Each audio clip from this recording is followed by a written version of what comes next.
കഴിഞ്ഞ ദിവസമാണ് എല്ലാവരെയും ഞെട്ടിച്ചുകൊണ്ട് എല്ലാവരുടെയും പ്രിയപ്പെട്ട കലാകാരൻ കലാഭവൻ നവാസ് മരിക്കുന്നത്. വളരെ അപ്രതീക്ഷിതമായ മരണം. ഹൃദയാഘാതമെന്നാണ് മരണകാരണം എന്നാണ് ആദ്യം അറിയാൻ സാധിച്ചിരുന്നത്.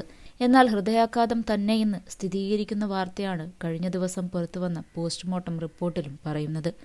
ഷൂട്ടിംഗ് സെറ്റിൽ വെച്ച് നവാസിന് മരിക്കുന്ന അന്ന് രാവിലെ നെഞ്ചിരിച്ചിലുണ്ടായിരുന്നു. എന്നാൽ അതത്രയ്ക്ക് കാര്യമാക്കിയില്ല. ഗ്യാസിന്റെ പ്രശ്നമാണെന്ന് നവാസ് കരുതി.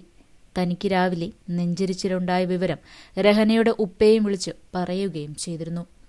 അദ്ദേഹം പറഞ്ഞിരുന്നു ഡോക്ടറെ പോയി കാണിക്കാൻ. പിറ്റേ ദിവസം പോകാമെന്ന് രഹനയുടെ ഉപ്പയോട് പറഞ്ഞത്. പോകണമെന്നും വെച്ചോണ്ടിരിക്കല്ല എന്നും അദ്ദേഹം പറഞ്ഞിരുന്നു. കുടുംബ ഡോക്ടറായ അഹമ്മദ് കരോത്തുകുഴിയെ കാണാൻ അദ്ദേഹം പറയുകയും ചെയ്തിരുന്നു.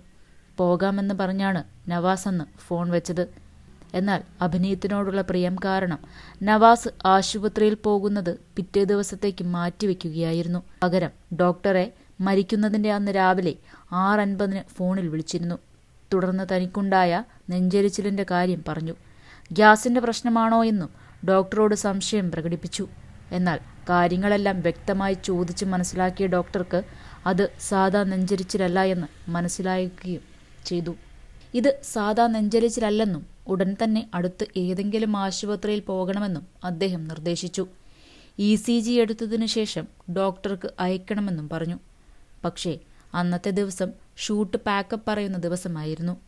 അന്ന് ഷൂട്ടുണ്ടായിരുന്നതിനാൽ ആശുപത്രിയിലും നവാസ് പോയില്ല. വീട്ടിലേക്ക് പോകുന്നതിനാൽ പിറ്റേന്ന് ഡോക്ടറെ കാണാമെന്നും കരുതി. പക്ഷേ വിധി മറിച്ചായിരുന്നു.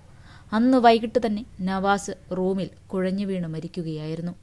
അന്ന് തന്നെ ഡോക്ടറെ കണ്ടിരുന്നുവെങ്കിൽ ഒരുപക്ഷെ ഇന്ന് നമ്മോടൊപ്പം നവാസും ഉണ്ടാകുമായിരുന്നു. അവസാനം അഭിനയിച്ച പ്രകമ്പനം സിനിമയുടെ ചോറ്റാനിക്കരയിലെ ലൊക്കേഷനിലായിരുന്നു 26 മുതൽ നവാസ്. ഷൂട്ടിങ്ങിന്റെ ആദ്യ ഷെഡ്യൂളിന്റെ അവസാന ദിവസമായിരുന്നു വെള്ളിയാഴ്ച. അതുകൊണ്ടാണ് ആശുപത്രിയിൽ പോകാൻ വൈകിയത്. വീട്ടിലേക്ക് മടങ്ങുന്നതിനാൽ പിറ്റേന്ന് ഡോക്ടറെ കാണാമെന്നും കരുതി. ഷൂട്ടിംഗ് കഴിഞ്ഞ് ലോഡ്ജിലേക്ക് പോയ നവാസിന് അവിടെ വെച്ചാണ് ഹൃദയാഘാതമുണ്ടായത്. വിജേഷ് പാണത്തൂർ സംവിധാനം ചെയ്യുന്ന ക്യാമ്പസ് മൂവിയായ പ്രകമ്പനത്തിൽ രാഷ്ട്രീയ നേതാവിന്റെ റോളായിരുന്നു നവാസിന്. CPN പാർട്ടിയുടെ ലോക്കൽ സെക്രട്ടറി ആയിരുന്നു അഭിനയം. 2 ദിവസ ഷൂട്ടിംഗ് നവാസിന് ഇനിയും ഉണ്ടായിരുന്നു. മലയാള നാടകങ്ങളിലും സിനിമകളിലും അഭിനയത്തിൽ വ്യക്തിമുദ്ര പതിപ്പിച്ച അബൂബക്കറിന്റെ മകനായിട്ടും കലാഭവൻ നവാസ് മടക്കാഞ്ചേരിയുടെ മണ്ണിൽ നിന്ന് മിമിക്രി, സിനിമാരംഗങ്ങളിൽ ചൂടുറപ്പിച്ചത് സ്വയപ്രയത്നം കൊണ്ടായിരുന്നു. അബൂബക്കറിന്റെ മരത്താക്കുന്നിലെ വീട്ടിലാണ് സഹോദരന്മാരായ നവാസ് ബക്കറിനും നിയാസിനൊപ്പം നവാസ് വളർന്നത്. സ്കൂൾ കാലഘട്ടത്തിൽ മിമിക്രിയിലും പാട്ടിലും തിളങ്ങി. നാടകങ്ങളിലൂടെ അഭിനയത്തിലും മിടുക്കനാണെന്ന് തെളിയിച്ചു. മരാത്തുകുന്നിലെ സനം, നാദം എന്നീ ക്ലബ്ബുകളിലൂടെ നിരവധി തവണ കലാപ്രകടനങ്ങൾ നടത്തി.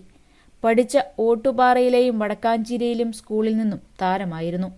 സ്കൂൾ വിദ്യാഭ്യാസം കഴിഞ്ഞതോടെ വടക്കാഞ്ചേരി വിട്ട് മാതാവിന്റെ എറണാകുളത്തെ വീട്ടിലേക്ക് നവാസ് താമസം മാറി. ഇതോടെ സിനിമയിലേക്കെത്തി.